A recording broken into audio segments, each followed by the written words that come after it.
Hey everybody, last lesson here in chapter 12, and we're taking a look at kind of the end of World War II and what happens there. And we are taking a look at, again, this question that's right beneath my head: what sacrifices do people make in war?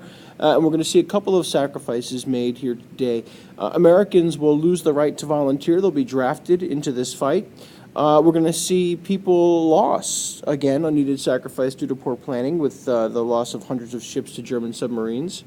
And then you're going to see a tremendous loss of the lives of individuals at places like Stalingrad, or in the bombing of Germany, or an attack on Italy, or the invasion of Europe and Operation Overlord. So let's take a look here at how this happened. So what we need to remember, I think, to start off just really quick, and just take a look at this image here, is where Germany was before the start of World War II, right? So there's where Germany was before it invaded Poland in 1939, and it had acquired some territory already, right? It had gotten some territory, but by 1942, this is Germany in blue. So pretty much everything in blue was controlled by Germany by 1942. So it goes from this area here, right, in red, all the way to this area here in blue, which is gigantic. So what we have to finish here first is, well, what do we do first? How do we get rid of Germany? And that's the first focus of FDR. Even though we had been attacked by the Japanese, we felt, since the Battle of Midway happened really early on in 1942, and that was the furthest that the Japanese would ever expand, we really believed that the Germans were going to be our first biggest threat. So we're going to take a look at taking care of the Germans first. So here's what we need to know. How do we halt the Germans? Well, France fell in 1940, don't forget.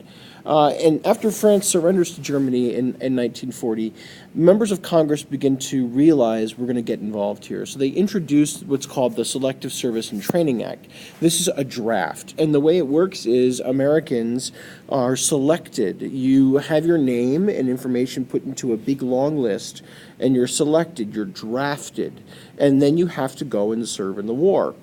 So when we end up in war in 1941, after we're bombed in Pearl Harbor, we are prepared with this long list already there to begin drafting Americans and to get them ready to go fight in the war. So how do we stop these Germans? What we need to realize here, and as we look at this map, a number of things kind of pop out here that's on this slide.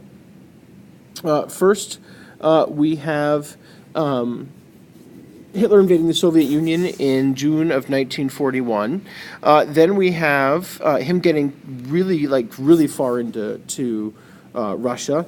And then the Soviet Union, when they realize that Hitler is going to attack them, and he does attack them, they join with us as part of the Allies.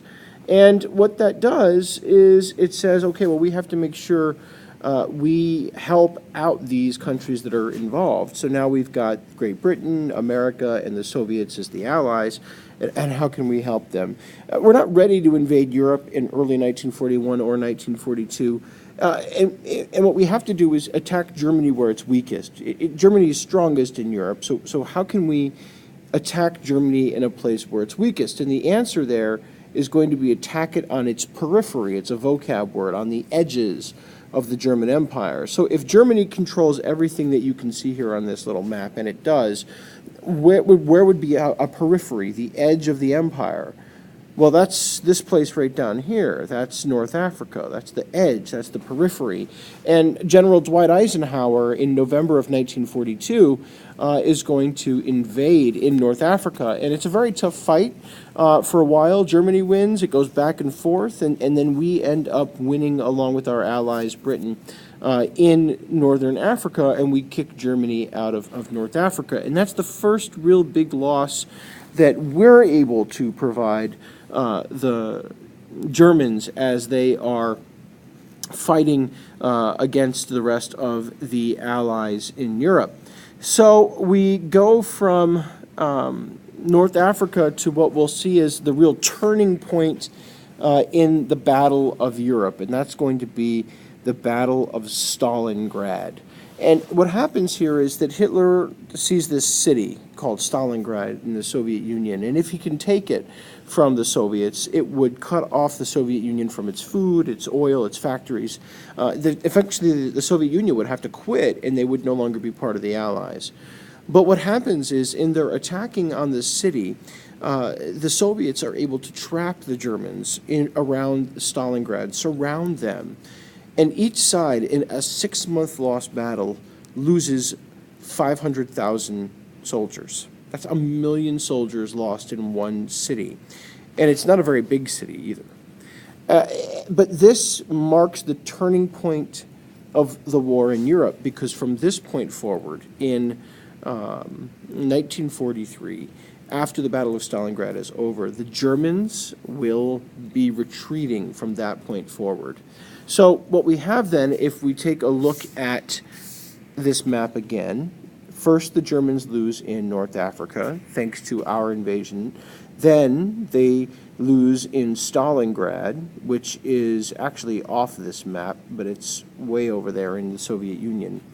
And then we're going to attack them, we're going to follow up, and we're going to attack them in Italy.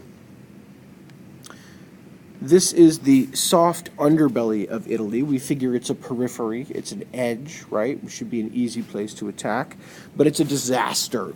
300,000 Allied troops are killed and wounded trying to take Italy. We never fully conquer it all. And when we realize that we'll never fully take Italy, we try and change our approach. We begin to bomb Germany with tremendous ferocity. 53,000 tons of explosives are dropped on Germany every month. And the goal here is to destroy their production and their morale, break their economy, and break their spirit. And while the bombing campaign that goes on for 2 years between 1943 and 1945, it does not destroy their economy or lessen their morale, their energy to fight the war, their attitudes. What it does do is destroy a ton of aircraft factories, and it does wreck their railroad system, and it does cause an oil shortage. And those things end up helping us because we're able to gain total control of the air by 1944. So we have the Germans on retreat now. They lost at Stalingrad. They lost in North Africa, Stalingrad being the turning point. They've beaten us in Italy. So we turn to the air, and we attack them in the air, and we're able to gain total control of the air by the summer of 1944 over Europe. That's a really big deal, because if we have total control of the air over Europe, then we can invade. So Stalin and Churchill and Roosevelt get together, and they agree in a place called Tehran, Iran, to invade France. They finally say, all right, the time has come. We tried North Africa, we tried Italy, we've got total control of the air, you've beat them at Stalingrad, now it's time to invade Europe. And when we do, we're going to divide Germany up between the three of us. And the deal here is that if we attack Germany in Europe, you, Soviet Union, attack Japan. And together we should work to keep peace after the war. So they agree to all of these different ideas. They come up with a name for this plan. They call it Operation Overlord, and the place that they want to invade, if you take a look at the map, is this teeny little spit of land right here. That is called Normandy. That's the place where they want to land in France to invade Europe. It's called D-Day, and our troops gather in England. British troops from all over the world gather in England to prepare. The invasion is on June 6th. It's called D-Day, and we land in Normandy, that little piece that I circled there, on several different beaches, Utah, Omaha, Sword, Gold, etc. Omaha Beach is a disaster, actually. We are really, really, really losing, and we're actually possibly going to retreat. In fact, we're planning for the retreat. We're just about to give the call when we learn that we were able to take the beach. After thousands died on just a 4-mile stretch of beach, we were able to take it. Once we're in Europe, Germany is going to collapse. The fight continues in places called hedgerows. You can see hedgerows right here. Instead of having fences on the edge of fields, farms in France often have these really thick rows of bushes and shrubs and hedges and pricker bushes. That way they don't have to use barbed wire. They just use pricker bush, right? It's the same thing. It just, grows natural.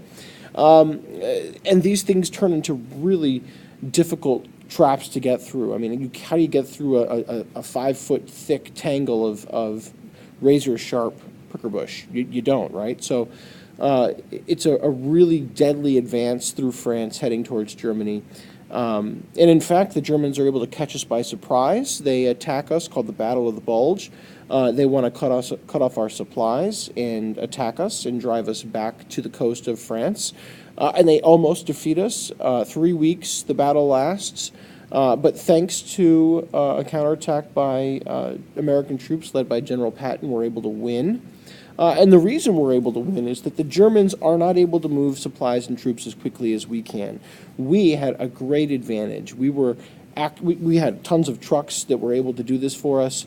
But the Germans, by this time, they're actually depending in many cases on horses, mules, donkeys to transport their materials because we had destroyed so many of their factories. The Allied forces under the Soviets and the Americans and the British, we pinch Germany between the two of us. If you were to take a look at this map, what ends up happening is we have taken North Africa, right? We have part of Italy before we were lost. And we've invaded France, and we're heading with the British towards Germany this way. And the Soviets, here's Stalingrad right over here on the end. And the Soviets, after Stalingrad, begin to move against the Germans and driving them back. And what you're noticing is it's kind of like a vice. We're kind of like smushing Germany between us. And eventually the Soviets will take Berlin in early May of 1945. Hitler will kill himself before Berlin falls. He refuses to see his country fall, commits suicide. And May 8th, when the Germans finally surrender, it becomes VE Day, Victory in Europe. Victory in Europe is the day when Germany finally surrenders. So what happens in Japan then if Germany is surrendered? In Japan, remember we had the Battle of Midway, which was the turning point in the Pacific, and after that we have a long, slow, steady march. We island hopped all the way to the Philippines and other places like Saipan. But FDR dies before he can turn attention to Japan, and even right before Germany's surrender. He dies not long before Germany surrenders. So Vice President Truman becomes the president, and he has to figure out how to defeat Japan. So we attack islands that are close to Japan, like Iwo Jima. 6,800 Marines are killed in days at Iwo Jima, and again, the Japanese are willing to do whatever it takes to try and hold on to their empire. They'll fight to the last man. We firebomb Tokyo to try and break the morale of the Japanese. We drop napalm on the Japanese. It's like sticky Vaseline that just gets all over your skin, and then it's lit on fire. We killed 80,000 people, destroyed 250,000 buildings in Tokyo the first time we firebombed it. And we do that in 66 other cities. And men, women, children, infants, old, elderly people are all killed as we firebomb Japan. And we're preparing to invade Japan because we know they'll never surrender. They'll fight to the last man. And Truman worries about this. If they fight on, it's estimated that millions of Americans will die if we have to actually invade the Japanese islands. So Truman is looking for a way out. How can we defeat Japan without having to have millions of Americans killed? Because don't forget, right, the emperor is considered a god. If we force the Japanese to give up Hirohito and quit, they may revolt completely and never surrender. So Truman comes up with an idea, and it's to use an atomic bomb.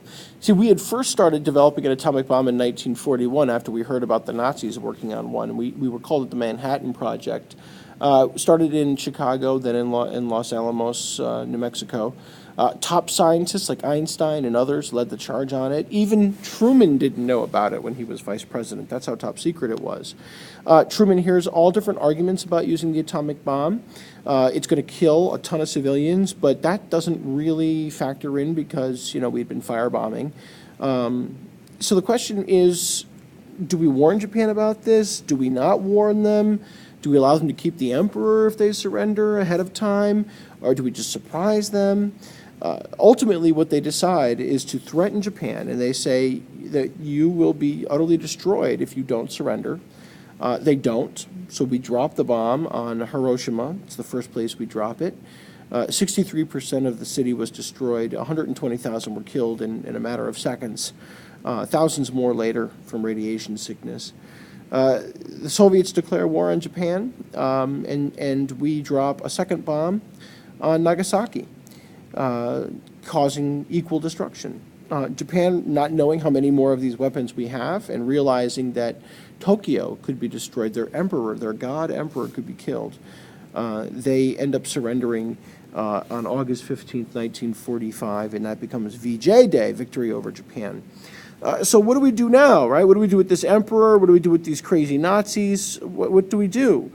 We create a military tribunal to punish people for war crimes. 36 Germans are put to death, 144 get prison sentences, 18 Japanese are put in prison, 7 of them are killed. But we agreed to let the Japanese keep Hirohito to prevent a revolution. And a lot of people ask, why was the number of people put in prison so small?